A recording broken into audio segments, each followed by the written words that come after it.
Et si je vous disais qu'aujourd'hui j'allais vous accompagner à faire votre bilan semestriel? Cet épisode, il est un peu particulier, ça a été à la demande d'une auditrice. Justement, donc j'apprécie à chaque fois avoir vos commentaires. N'hésitez surtout pas encore une fois à commenter, à me demander des choses et puis à interagir avec ce podcast. C'est exactement ça que j'attends. Donc merci à elle. Et elle m'a demandé particulièrement de dire, ok, j'aimerais bien un épisode dédié là-dessus. Donc pensez pour toi qui nous écoute vis-à-vis de cet épisode-là. On est donc en juillet dans cet épisode et je vous retrouve tout de suite après pour pouvoir faire le bilan de votre entreprise à mi-année. Hello, je suis Natacha, coach certifiée en mindset chez Coaching Génération. Après des années en tant que cadre manager en industrie, je suis devenue coach consultante et formatrice et j'aide les entrepreneurs à faire progresser leur posture managériale et à se créer un écosystème vertueux. Si vous êtes à la recherche de techniques modernes, d'outils et d'astuces en management, leadership et d'une bonne dose d'énergie, vous êtes au bon endroit. Dans ce podcast, je vous partage tout pour vous inspirer, intégrer de nouvelles pratiques et insuffler une dynamique humaine et authentique dans vos équipes. Alors, installez-vous, c'est parti pour l'épisode du jour. Ça y est, la moitié de l'année est derrière nous et derrière vous. Et je vais vous poser d'abord une question simple. Est-ce que vous avez pris le temps de regarder ce qui s'est passé depuis le mois de janvier ? Et quand je dis ça, vous doutez bien, vous me connaissez, pas dans vos tableaux de bord, je veux pas de chiffres, je veux vraiment regarder ce qui a fonctionné, ce qui a coincé, ce qui vous a coûté de l'énergie et ce qui vous en a donné.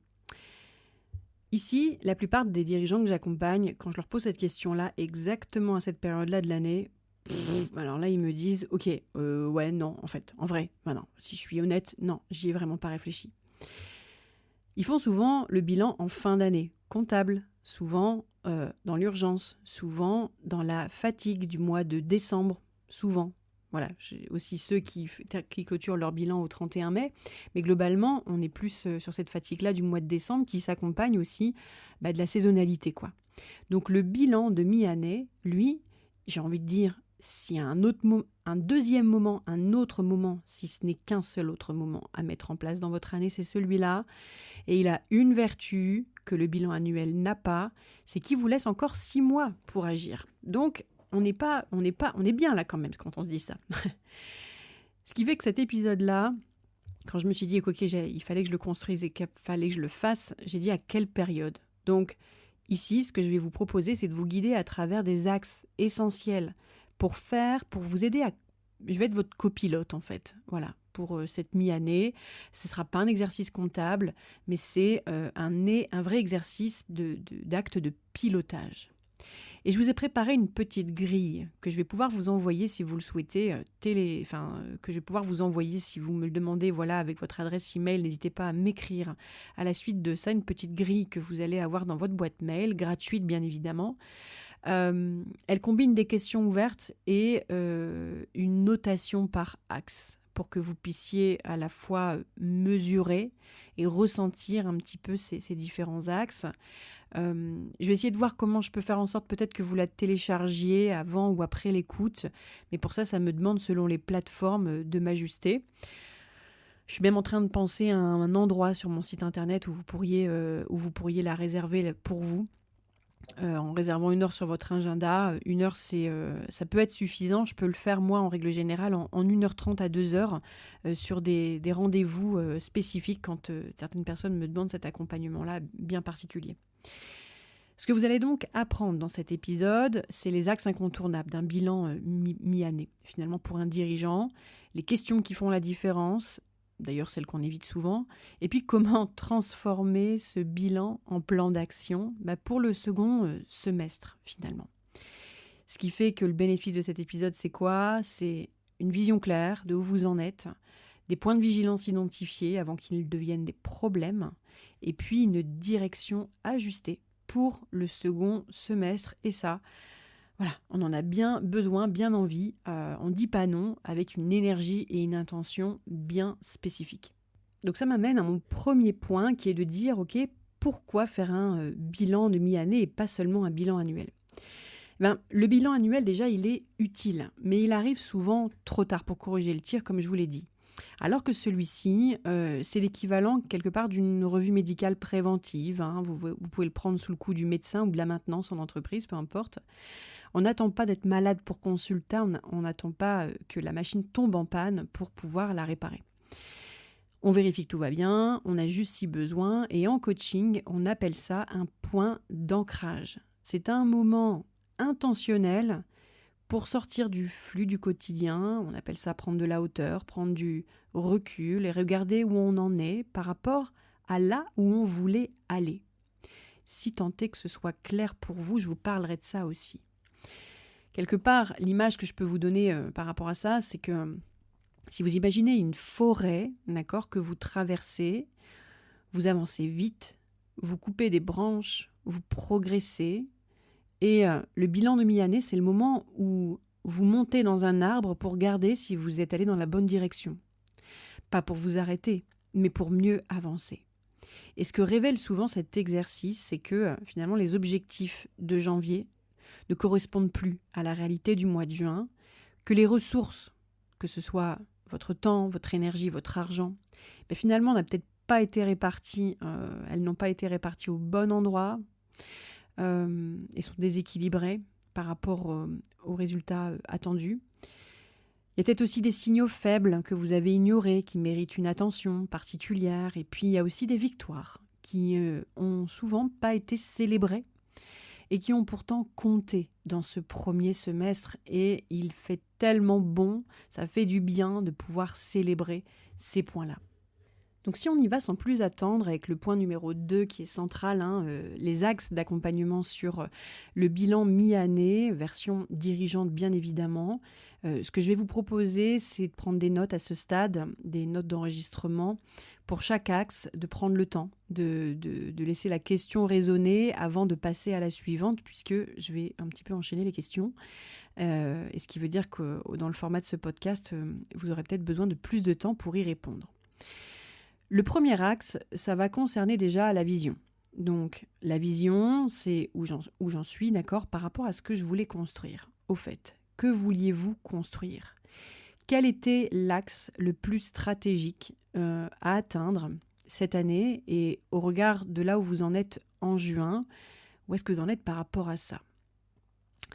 C'est souvent des axes qui sont négligés dans le quotidien, qui est très opérationnel, mais en gros, c'est en janvier, j'avais une intention pour cette année.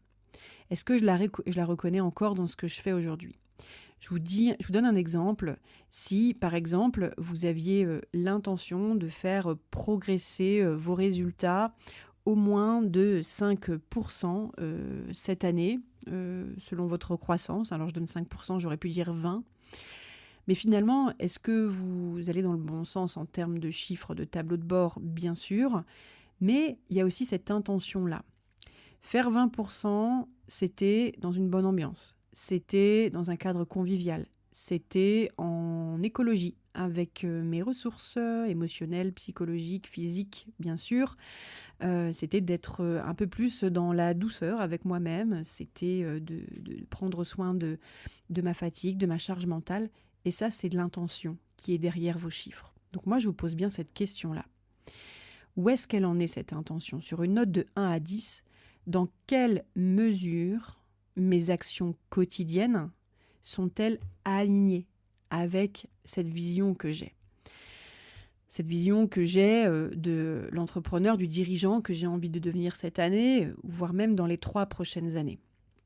Si votre vous futur dans 3 ans, avec ce que vous avez projeté de vous, vous parlez à aujourd'hui, qu'est-ce qui vous dirait ? Souvent, ce que révèle cet axe, c'est une petite dérive. Vous savez, les dérives progressives, non intentionnelles, qu'on ne perçoit pas, qui vont vers l'urgence plutôt que l'important, qui font qu'on est orienté résultat plutôt que semer des graines pour la décennie à venir. Ça me fait penser à une citation de Steve Jobs. Et c'est ça, en fait, qui est important de voir. C'est le premier axe. Quand vous avez fait cette étape-là, ce que je vous invite à faire, c'est à catégoriser les actions. Quelles ont été toutes les actions que vous avez mises en place ? Alors, Encore une fois, hein, n'allez pas à la micro-action près du lundi 2 avril 2026, je ne sais même pas si c'est une vraie date ce que je suis en train de dire, à 14h30. Non, on n'en est pas à ce stade. On est là en train de se dire, ok, qu'avez-vous traversé depuis juin? Quelles ont été les grandes actions, les grands axes de travail?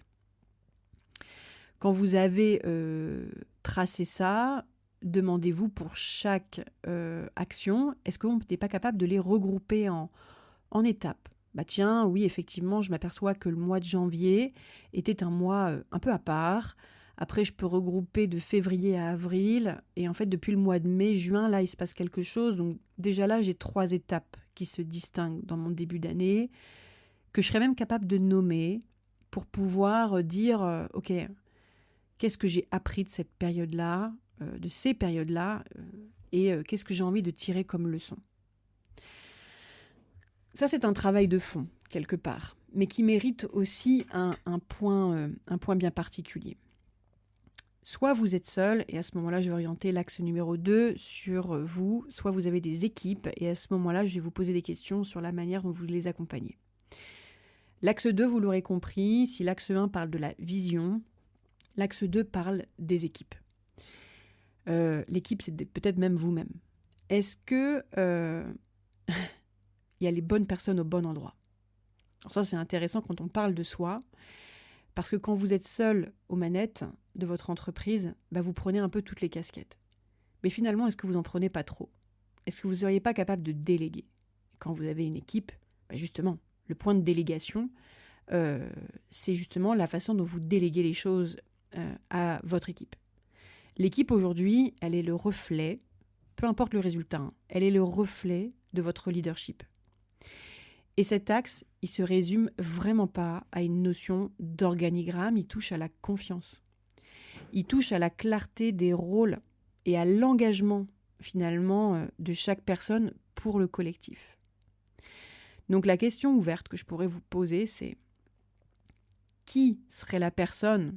Quelles seraient les personnes? Est-ce qu'il y a aujourd'hui quelqu'un dans mon équipe dont la situation me préoccupe et que je n'ai pas encore adressé finalement? Sur une note de 1 à 10, dans quelle mesure mon équipe est-elle engagée, autonome, alignée sur nos objectifs en collectif et ramener ça à moi, pour si vous êtes seul finalement à la barre. Ce que cet axe révèle souvent, c'est les non-dits accumulés, les silences, les moments de fuite, de retrait, des trucs comme tu veux. Non, ça me va, peu importe. Ouais, non, c'est pas grave. J'avais un truc à dire, mais non, je passe. Voilà, tous ces rôles flous. Au fait, qui a dit ça? Bah, je l'avais noté dans le dossier commun, là, tu l'as pas vu? Non, mais je t'avais demandé de... Et puis en fait, les états d'égarement d'équipe où en fait, vous avez des collaborateurs en difficulté silencieuse, mais qui savent pas le nommer, qui le voient pas eux-mêmes. Ça, c'est vraiment un axe important sur lequel il faut pointer les choses du bout du doigt et vraiment adresser chaque problématique. Mais vous avez aussi l'axe numéro 3 qui va constituer les finances, n'est-ce pas? Est-ce que je pilote ou est-ce que je subis? Vous n'êtes pas expert comptable, je veux dire, sauf si c'est votre métier et que vous êtes dirigeant là-dedans. Mais ce n'est pas le sujet ici. La question financière que je pose, elle n'est pas de l'ordre du gestionnaire. En fait, elle est de l'ordre du « est-ce que je sais précisément où part mon énergie financière ? Est-ce que ça correspond à mes priorités ?» Je vous donne l'exemple d'un client que j'accompagne qui finalement a orienté son énergie financière sur des projets colossaux. Et finalement, il se rend compte qu'aujourd'hui, il est dans une forme de prison autour de ce projet-là. Puisque, quand bien même les finances, il n'y a pas de problème, d'accord, sur l'argent, ça lui prend une charge mentale tellement importante qu'aujourd'hui, il perd il perd de vue sa propre priorité. Les priorités qu'il s'est fixées, finalement, hein, plus tôt dans l'année. Donc, dans quelle mesure, sur une note de 1 à 10, est-ce que vous avez une visibilité claire et sereine, d'accord, sur la santé financière de votre entreprise ? Souvent, derrière ça, il y a une forme d'anxiété, une anxiété diffuse liée à un manque de lisibilité, peut-être de compétences des fois aussi, hein, mais un manque aussi de visibilité, non pas de lisibilité, mais de visibilité sur c'est quoi le plan à travers ça. À quoi va vous servir ce projet-là financièrement? Des fois, ça aide vraiment à repositionner un vrai problème de fond. Sur l'axe numéro 4 que je vais vous proposer maintenant, je vais vous partager de votre énergie. Je vais vous parler de votre énergie. À quel niveau d'énergie vous êtes vraiment? C'est un axe qui est un peu plus personnel, souvent celui qu'on met en dernier, mais je le positionne là. Alors qu'en fait, cet axe-là, il conditionne tous les autres. J'aurais peut-être même pu le mettre en premier, mais des fois, il est bon de réfléchir à autre chose avant d'arriver à ça. On a parlé dans l'épisode précédent de burn-out, des signaux qui tendent vers l'épuisement professionnel. Ici, on va parler de gestion proactive de son énergie.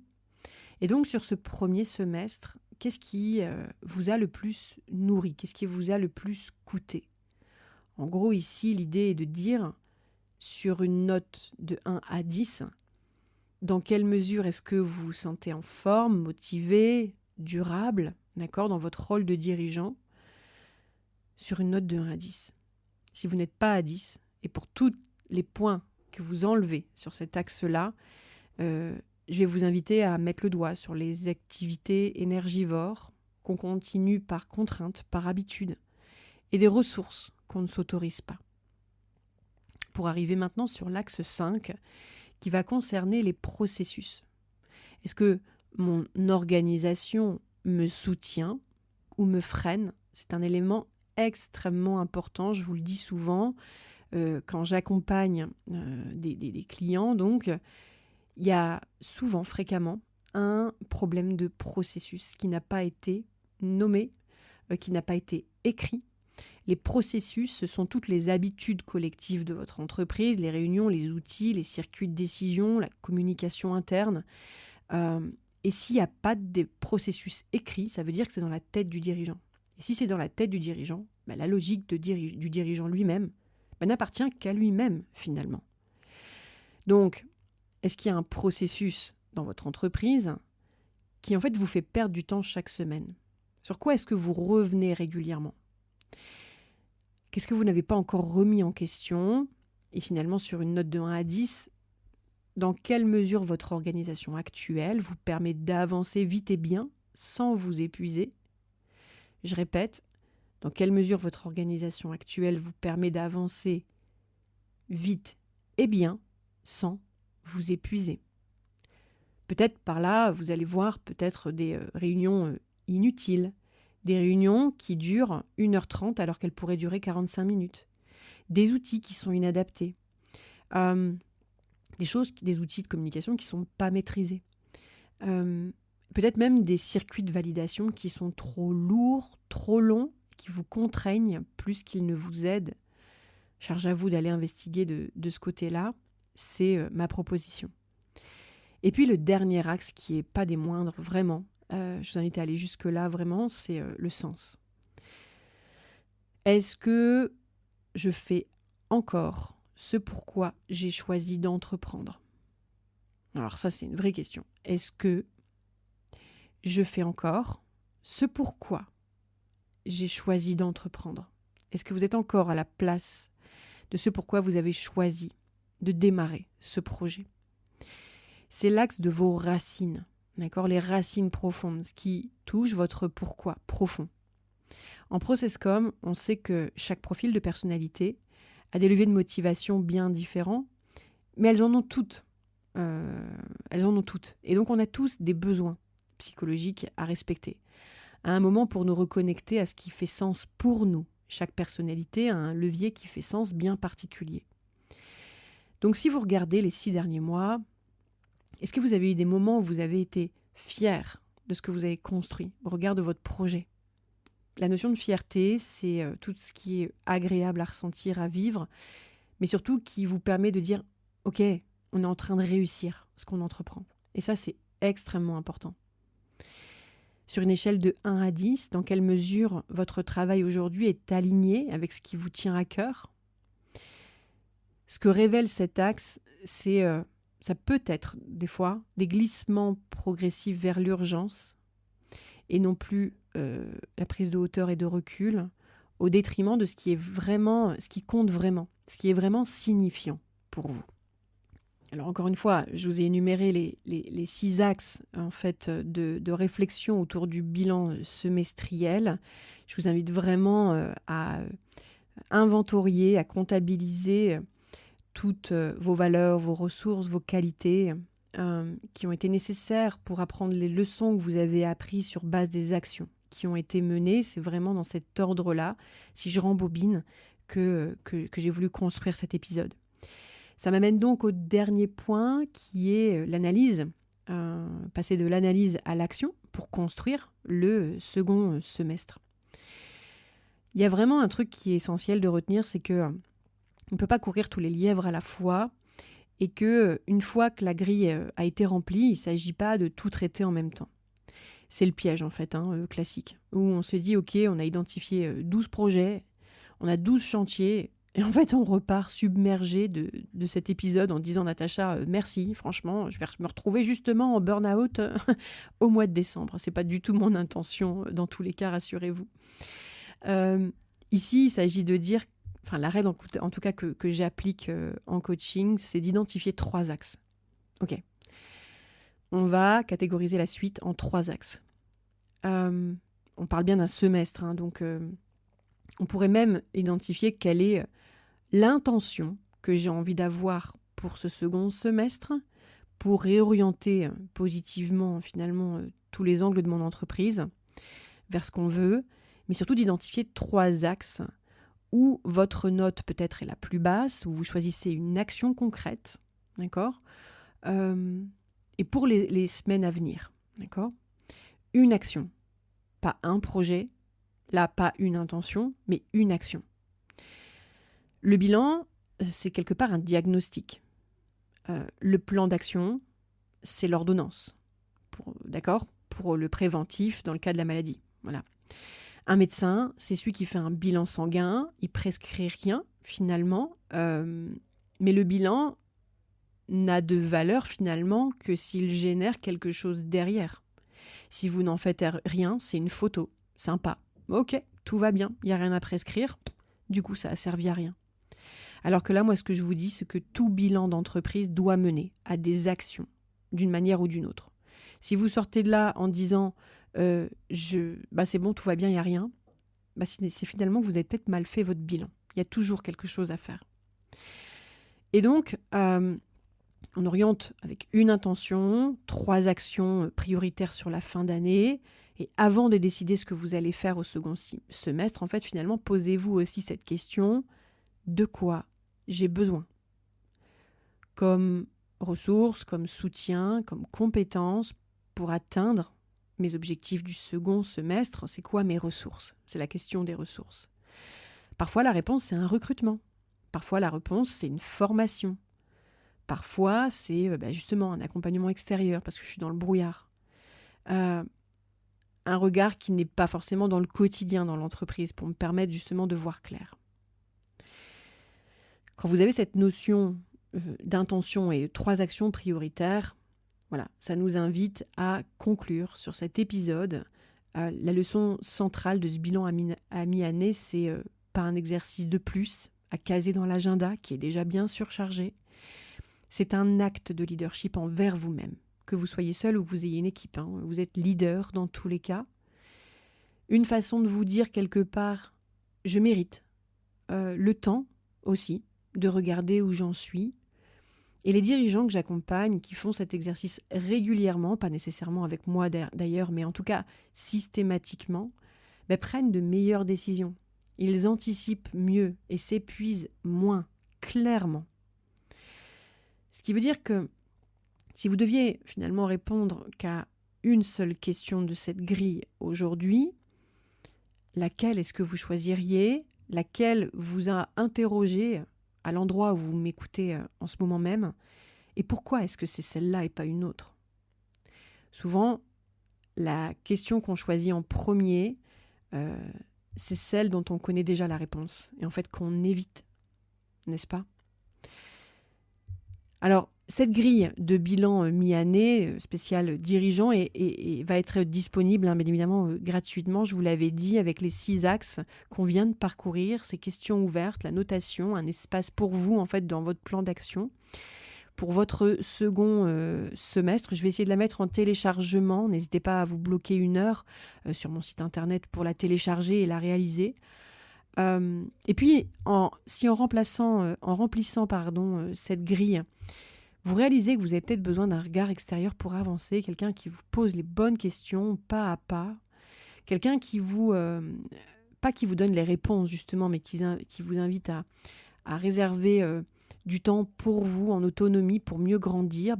Je vous invite aussi à peut-être réserver dans mon agenda ou faire une demande d'un créneau spécifique. Je vous offre 30 minutes si vous le souhaitez, de mon temps pour pouvoir échanger sur votre bilan, sur ce que vous en avez fait, sur les réflexions qui ont été les vôtres.